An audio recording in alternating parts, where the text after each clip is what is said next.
chi tha kan tu emo chi thalo kan tu emo ara hi I kan seng man ve thina thil thati in ara an seng tha thil thalo ti in an thil thalo ti man ara kha I an seng thalo mai thina chu wa chuanin kan dam chung ni toy te a hian chung kan thil ti man a chu I kan hu fo thina ni hi a chiang em ani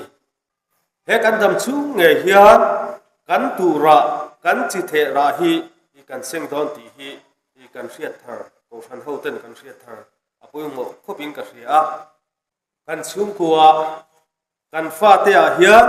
eng chinge kan tu ti hi kan in ngai to apoi mo khop in ka ria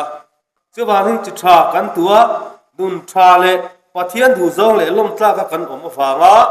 kan tu le fa ten mal som na te khongai na te an don tu serenga kan nun kan phim khura chi tha kan tu hi apoi mo le in ka ria ane biekina mani fa te zan lama te chun lama te no pang te suai thina pathian lama suai thin te hianin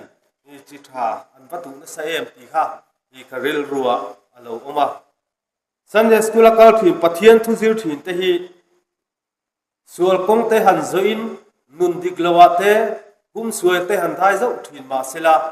an peng sual tak thin lawa pathiana in lam le thin tiang khanin kong tha kong dik khi I an zo le mai thin ani mani fa te mani tu le fa te hi chu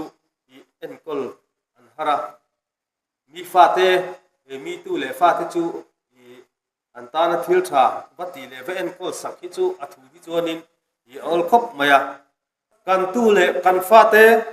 mi te rol pol tura an kal na konga te mason tura kan du na konga te mi ten yang ni ve se tia kan du na konga hianin an ril ru le an ngai tu na hianin thil thalo hi kan tuang ti hi alom em a helea kan om chunga kan sem ba khi kan thi nuwa